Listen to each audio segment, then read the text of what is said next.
Hi there and welcome to the Labyrinth today. I'm Anah Parreli, in case you don't know.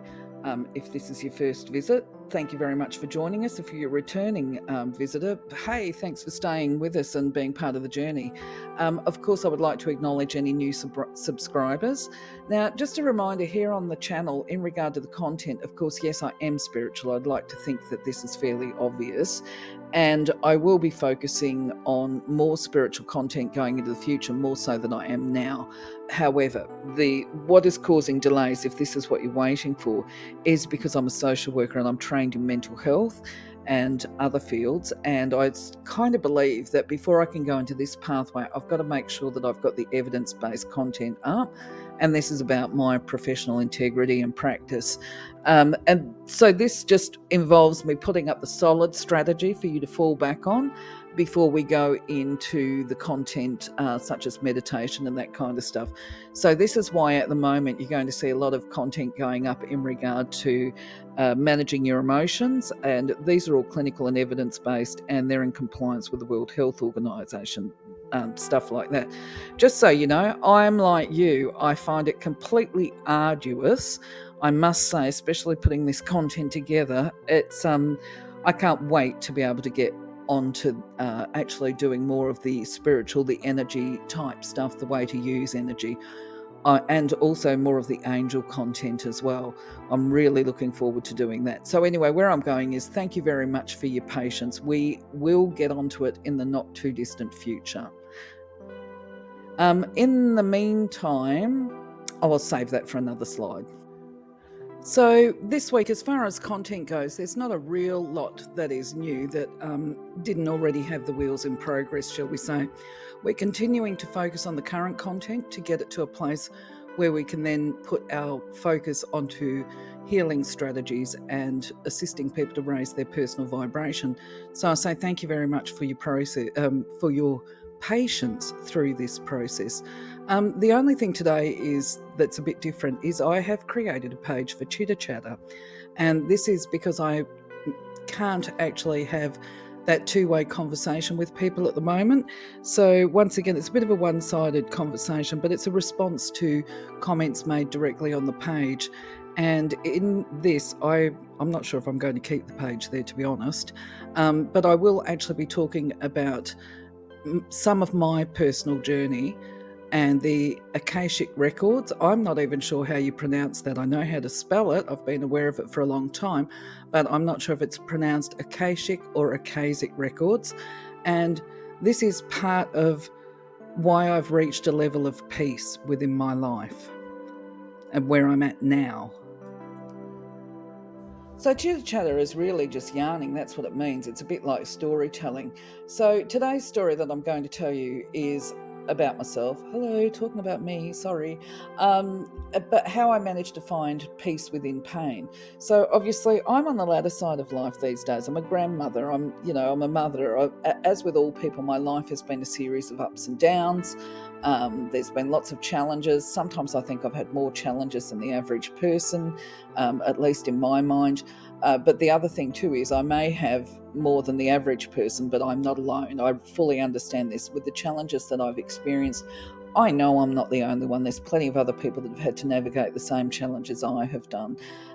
Now, I've certainly done some significant fighting for the rights of myself and my loved ones, my children, and other vulnerable demographics. And this is in the course of my social work practice, and when we talk about social work advocacy, because I've worked across what they call many domains of practice, that's different fields, different demographics, I've tried to advocate and fight for the rights of women fleeing domestic violence and their children, homeless people, people with disability, people with mental illness and psychological distress, and their families and caregivers, and at different times for different demographics as the need arose, including fighting for Aboriginal rights. However, I came to that place of peace last year and acceptance, and I recognised that I was very limited with what I was actually attempting to do. Plus, not only that, if you're a fighter, you eventually run out of steam. And of course, I am a fighter, or part of my personality type, because I'm a Leo Virgo cusp, which, the Virgo carries those aspects of a pure idea, if you like. We have this image of what we think is the right and moral thing to do. And then you combine that with the aspects of the fire, which of course I've got, that becomes this passion. And so I was very focused on justice. Anyway, where I'm going with this is that, you can't fight forever. It's just not possible to keep this fighting and this momentum. So I came to a place of realization and acceptance last year. I recognised that I was very limited with what I was attempting to do. I'd always known that saying of, when I was young, I sought to change the world and then I sought to change myself, right? Well, initially I did seek to change myself. I sought to create a brighter future for my children and myself after leaving my ex-husband.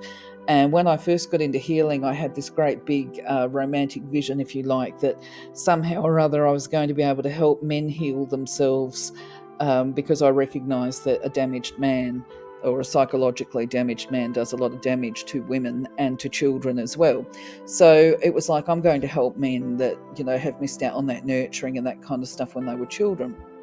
Whatever. Anyway, and then obviously I ended up going to the social work stuff later on, and now I'm just back to that, what, actually we can't be all things to all people all the time.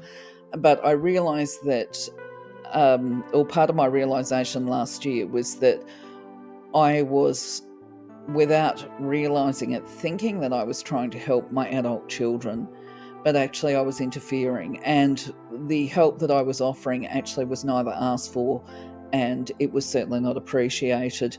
And that became something that was really quite disappointing for me. It was a very disappointing realisation to actually become aware of this, and very confronting actually as well, because there became that moment where you take a look at yourself and you go, well, the old classic, well, this wasn't how I envisaged my life turning out, when I was 20, 21 or whatever. So anyway, one night where I'm going with this, how I found my peace was, I think I couldn't sleep, and I know it was a night time, and I got up and I went to my computer either way, and I'm going to put down that I was guided to do this because, obviously I'm doing this internal questioning and reflecting and coming to terms with what was going on. And I found my numerology report is where I'm going. I hadn't looked at it for quite a while, and I had created it many years ago.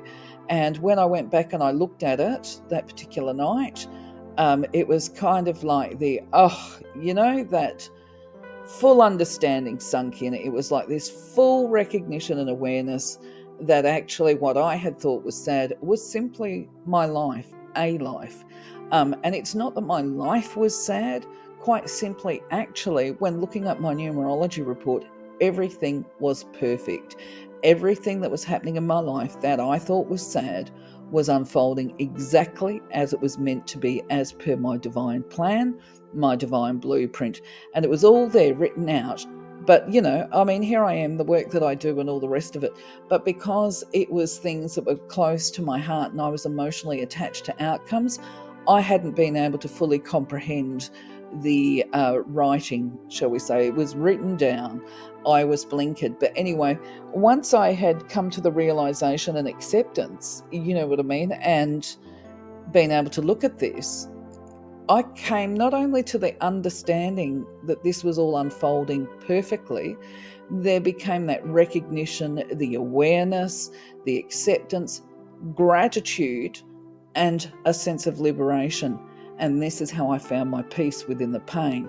Now, everything that I share on this channel with you about technique and strategy, whether or not it's the evidence-based mental health stuff, if it's the spiritual stuff to do with Reiki and metaphysical healing and that kind of stuff, or if it's about angels, is all part of me giving you tips and strategy so that you can find your own internal peace, to empower you through your difficult times if you're having challenges, and to help you to either find or strengthen your connection to the divine.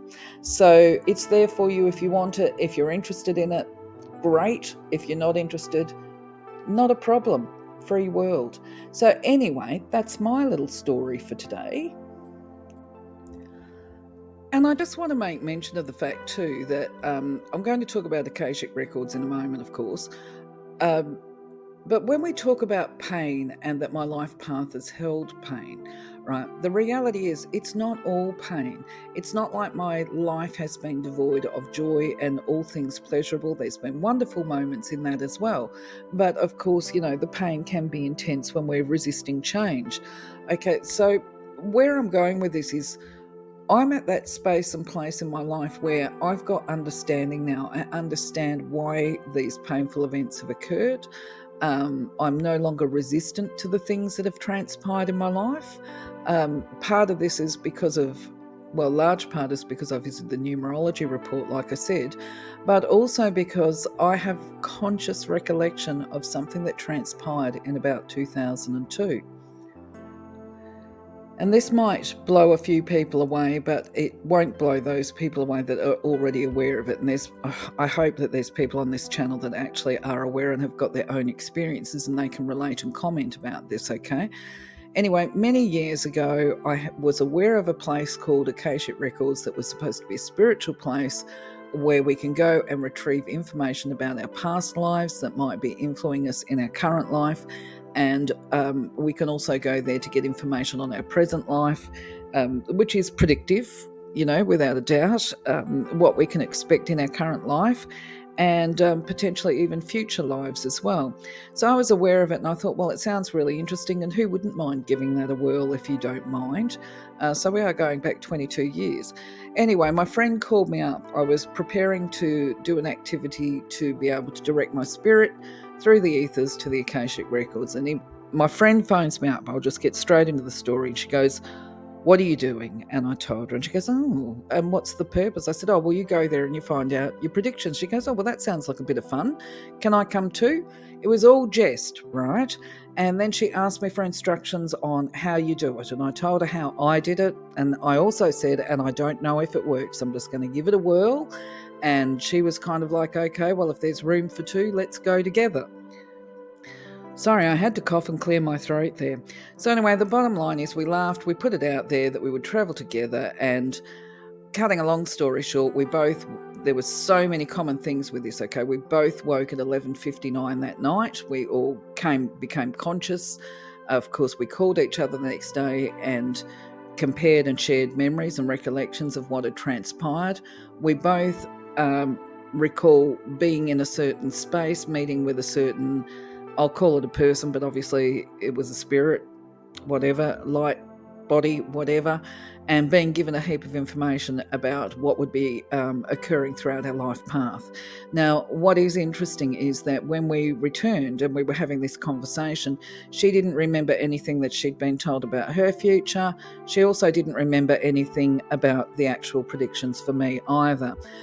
Problematically for me, I didn't remember anything about me either, as far as what we were told. What I do remember is that whatever I was told, I didn't like. So how's that for you? Never let it be said that you don't have personality when you go into these kind of situations, because clearly you do. And when we were in this space that actually felt very sacred as well, I might add, and I was given the information about my path, I actually remember having that, face like something stinks here, and looking back and thinking, is that it? Are you kidding me? Right? And I think I actually have conscious recollection from an energetic perspective that I've gone to argue with them and like, no, I don't want to do that anymore. If I agreed to that before I was born, well, I have changed my mind, right? All of this stuff, I kid you not, because obviously I am a flawed and imperfect human being. But at the same time, I must say it was conveyed to me energetically, despite my original resistance. It was important. I can't tell you why it was important, but that it was important for my soul that I must have these experiences, which I can't remember being told what they were. I just remember not being a happy camper about it.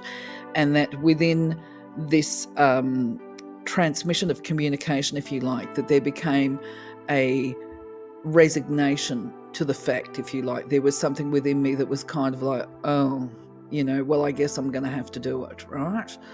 That's what it felt like.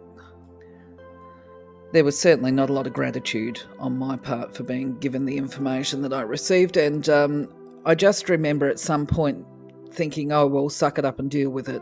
And I was aware over the years, the following years, that the very fact that I couldn't remember what it was I was told was because it was bigger than Ben Hur. So, yes, it has unfolded. It has been bigger than Ben Hur. It was extremely painful. I will say that, yes, a lot of the pain, because we're not talking about one incident, just so that you know, there was a lot of pain in a lot of different ways. And I will say that whatever initial pain I was destined to experience, I compounded, okay, through my personal choices, my decisions, my resistance to change, and my fighting, if you like. I was a fighter, and I think the fight's gone out of me now. I think I'm just at that place of where I accept things for being what they are. I accept that I'm on track. I accept that my pathway is unfolding as per the divine idea. And I don't really know where I'm going future-wise. I just follow my internal guidance, and I am just putting my trust back into the universe again, that everything unfolds in the divine way at the divine time. So I'm peaceful is the best way to describe it. That's all I can say about it. I'm peaceful. And I think I'm happy, actually. I think I'm happy. I think I'm a little bit proud that I actually survived it all. So I think that's really good too. So, yeah, I sort of say, each day there's more awarenesses that occur. And when I can see the beauty of life within, like I say, all this, there is a beauty, there is a synchronicity. Everything does turn around. Nothing is forever. Everything just keeps on moving. And sometimes it's good and sometimes it's not so good. And that's life, my friends. Anyway, I'm going to move on to the next slide because that one's talking about emotions. Goodness me, I've waffled so much. The video's got very long. Okay, I'm going to race through it. This week, when it comes to the self-care and emotional content, the evidence-based stuff, I've put up a reflective tool, Gibbs Reflective Framework, and it was a little bit difficult because, of course, I was having to draw on an incident that happened to me a number of years ago. Not in a bad way, it was a positive one, all right? It was initially a bit of like, oh my God, for me, but it ended up being a great experience anyway. And I felt it was better than using a case study to do this. So anyway, I'm going to leave you to watch that video rather than me comment on it. I had a heap of notes, but we'll explore this more further down the track. Just a reminder that as I've said before, I'm going to keep pushing this because it's a brilliant tool for people that are feeling really stuck in their lives, especially if they're stuck mind, body, spirit, stuck in negative thinking patterns, stuck in deep emotional turbulence and roller coastering, and stuck physically, unable to support themselves financially, perhaps in between jobs, struggling to manifest a job, okay? This is the kind of tool that you would be encouraged to use. Please give it a shot. Feedback has been very positive. Just a reminder, the numerology content is progressing. We're finally getting there. Ruling numbers are now completed. Yay! As are the power numbers and the master numbers. And if you find this content interesting, you will see tomorrow that we've loaded day numbers. And then next week we're looking at name numerology. I hope I've got this in order right. I realise that actually I jumped the gun here by putting up the name numerology before I do the birth chart content, but I'm going to leave it as it is. And this is because when we look at the birth chart, it can be quite complex because it includes things like what numbers are missing. That's got meaning. If you've got multiple numbers on the birth chart, it carries extra vibration. And then if you've got arrows, and there's a lot of arrows on the birth chart that can potentially be part of it. So that's all coming, and that will probably be over maybe 2 or 3 parts with the birth chart. But we're getting closer to it. Once we've done those, then I will take a look. I'll run you through how to do pyramids, and I'll leave that explanation for another day. In the meantime, what we're going on to next, I'm going to give you a demonstration as a response to somebody that asked, or actually, I don't know that they asked, but they certainly gave me a birth date to work on for a child as part of the just information, I guess. But what I forgot to put on that slide, because I'm re-recording this one now before I published this video is I forgot to put on there the key message in my experience of people with a ruling 3 is that they quite often struggle with boundaries. And I think that's very important for people to know this, including the 3s. And what I mean by this is because it can be problematic. In fact, I've never met anybody with a 3 that once they get to a certain age and stage in life where they don't actually acknowledge this, and that is that they have a genuine desire to make people happy. They're good people. So they can actually be taken advantage of by people that are sort of like, oh, would you mind? Could you? And they always go, yes, yes, yes, yes, yes. And then all of a sudden they just go snap because they've had enough of it. And what they tend to do when they become older, quite often, unless they fail to learn these skills of saying no, is they end up isolating themselves from other people because it just feels more comfortable for them to be alone than have to say no to people. So that's a really important thing for all of us to learn, to be able to put in place boundaries, but particularly so for a person with a ruling 3. And this boundaries as well is also about putting limitations on themselves. And I think I do cover that on the next slide. But realistically, when we talk about boundaries, there's always two sides to a coin. You've got your external and your internal. So while they struggle to put boundaries in place with other people in their relationships, they can often also struggle to put limits on their own behaviours. There can be a bit of impulse action there as well. And this is where sometimes you get a bit of risk-taking happening. So that doesn't mean to say, I just want to be really clear about this, when we talk about this content, we can actually address this in the earlier years. We can do it in the later years because we can always do change. But it's just much easier for the life path if people learn these skills sooner rather than later. Anyway, moving on with the demonstration.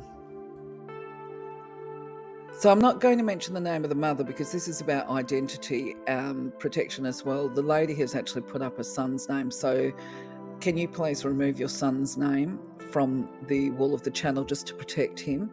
Okay, so the first thing is I got given the birth date.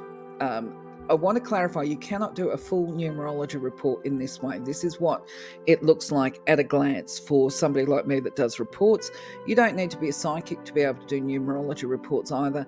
Once you've got the understanding, you just know, okay? You can read certain things straight away. So I'll jump straight into it. In the first instance, I can see immediately that he's got a day number of 3 and a ruling number of 8. And his sun sign is that of a Leo, but he's born pretty close to the cusp. So I would imagine that he's going to have Virgo traits.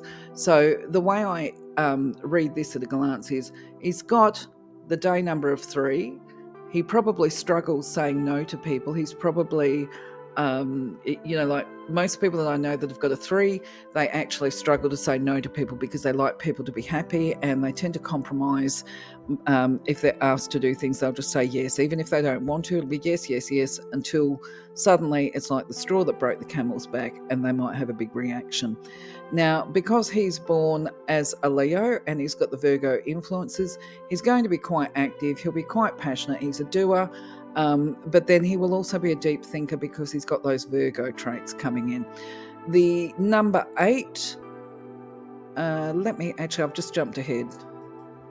Yeah, I'll stick with the 3 first, okay? So he's probably very extroverted. He's happy to be the centre of attention. I'd be surprised if he's not. I would be very surprised if he doesn't have a really wicked sense of humour that is often quite sharp, probably even inappropriate.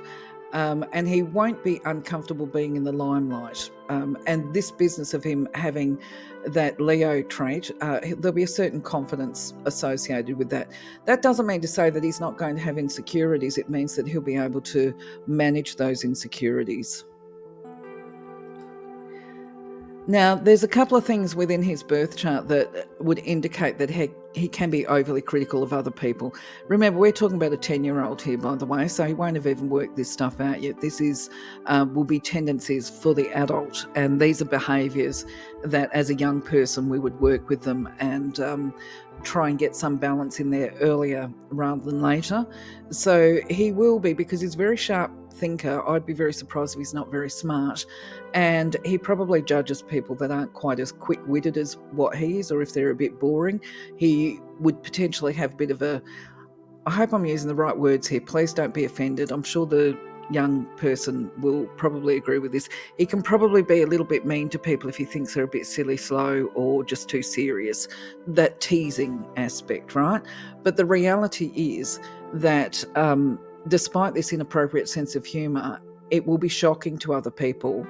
And most people actually aren't offended because it's just so funny when they're that quick. And in many ways, I think this 3 helps people to learn to laugh at themselves, but we would still be encouraging them to be a little bit sensitive and kind to other people with this sharp wit that they've got.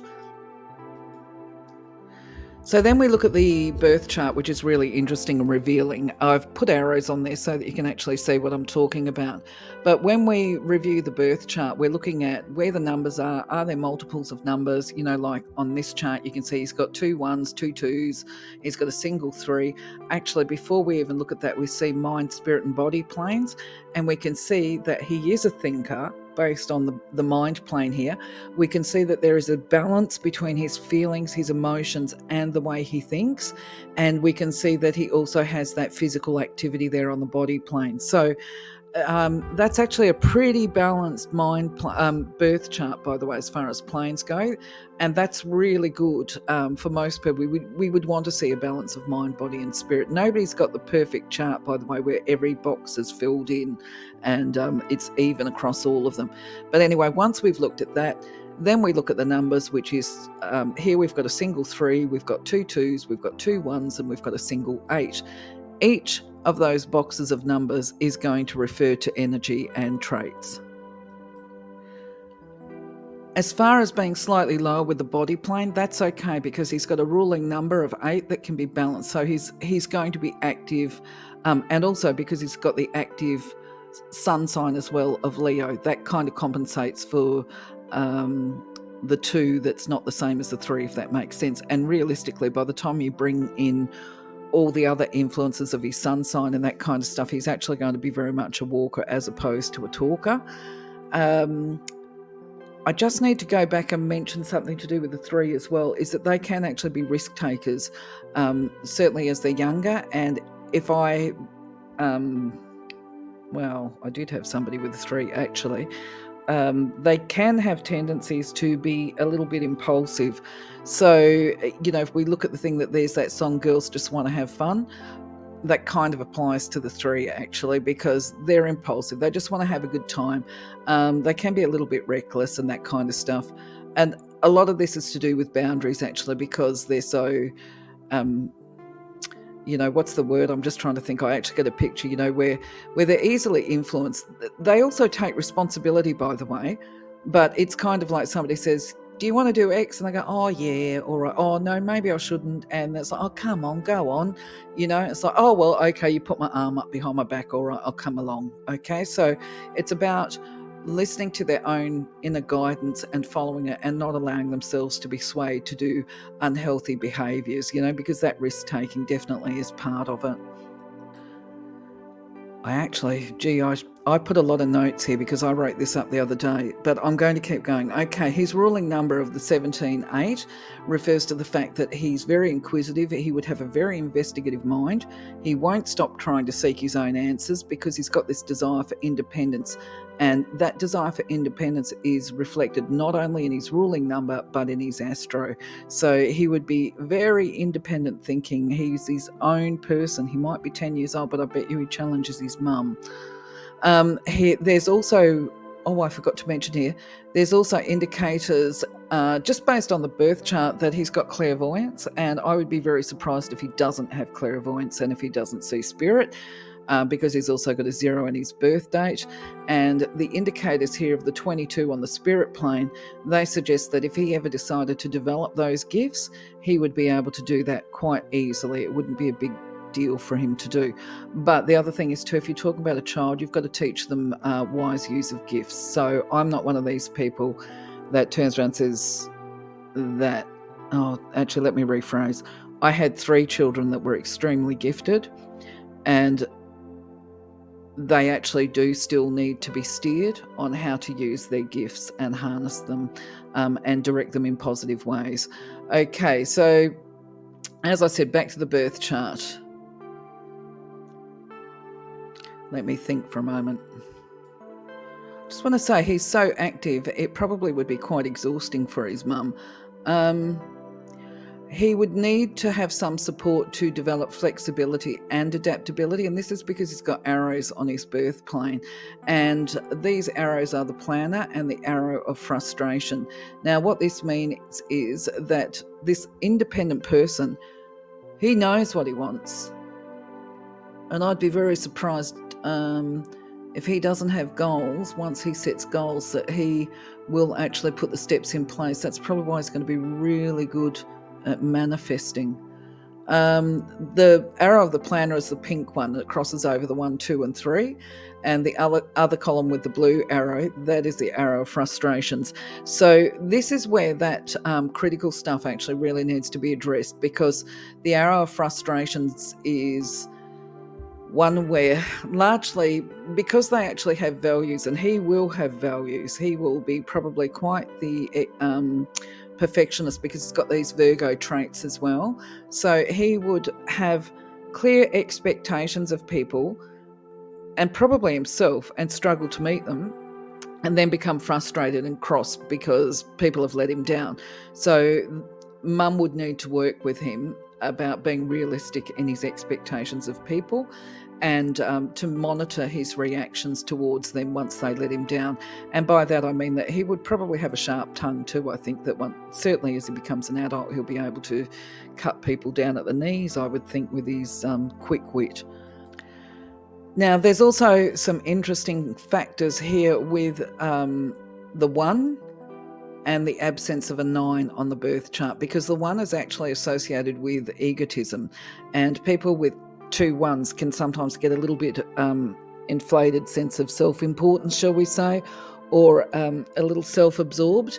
But because there's a missing 9 on his chart, that takes some of the puff out of that 1, so that balances out that. This is why we say there's lots of things that are involved.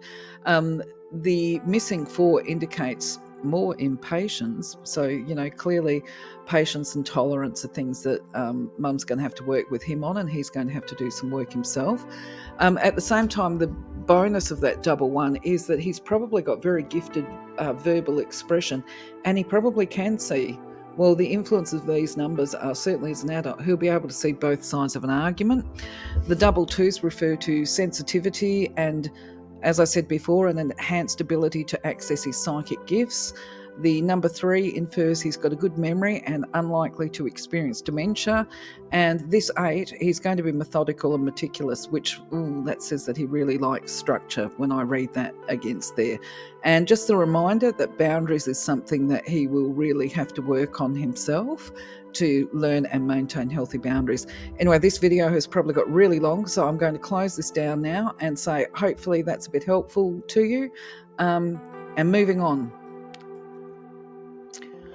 So in regard to the universal law, we're more than halfway through. I'm not going to speak to this slide now because obviously running short of time, but just making the point, this is really head stuff, okay? This is really about thinking, thought, power of mind type stuff. I just want to remind people, follow your own discernment and own inner guidance, because anything that you're reading on this is a compilation of other people's words. It is not... I wouldn't call any of it a categoric truth, because there's so many shades of variation and so much interpretation applied to it. Now, when I say this is head stuff, I am not an earth sign, but I personally prefer to work with the doing and feeling aspects, because actually I'm a feelings person. I'm more about the emotions. And so for me, it's a little bit intense to go through, but I do understand people like it and they want to see it. And this is why I put the content up. But please do use your own discretion. The angel content is coming along a little slower than I anticipated, so my apologies for that.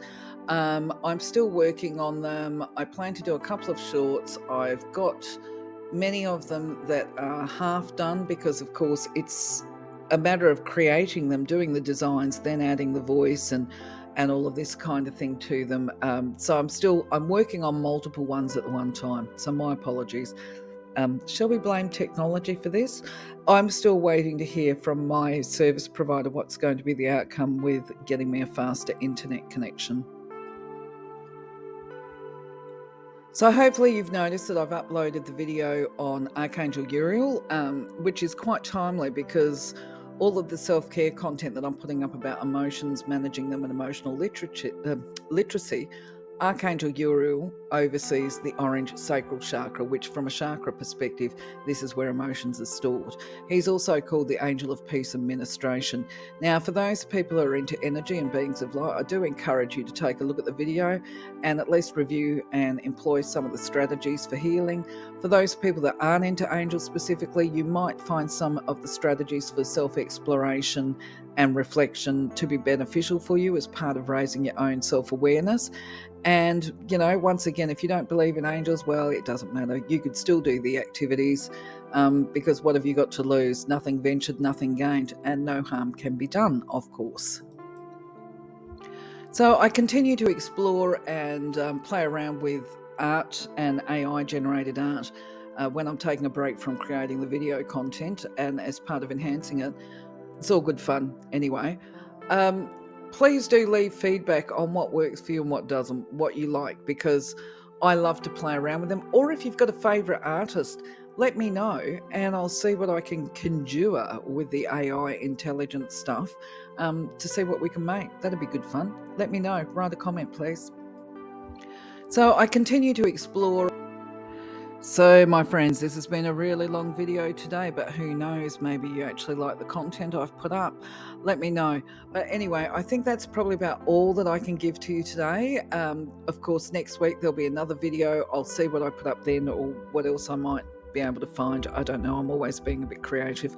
Anyway, instead of running this video along and jabbering for the sake of jabbering, I'm just going to say, look, thank you very much for being part of my journey once again. I actually am really enjoying digging in and revisiting a lot of this content and sharing it with you, and even revisiting the memories as well, actually. When I think back about the visit to the Akashic Records, that was phenomenal. I mean, that was years ago, but that memory has stayed with me. And to retrieve that memory now at this point in time and tie it in with everything else that I've learned along the way, it's kind of fabulous, actually. So, things like that, I want to be able to share with you so you also can have these experiences, because they just make life, I don't know how to explain it, amazing and beautiful and all of everything, I guess. So yes, now I'm going a bit whimsical. So if there's tears there, I don't know if it's tears of joy, but it's like, yeah, it's nice. Life is nice. Life is beautiful. Anyway, I'll catch you on the next video. Take care for now. Bye-bye.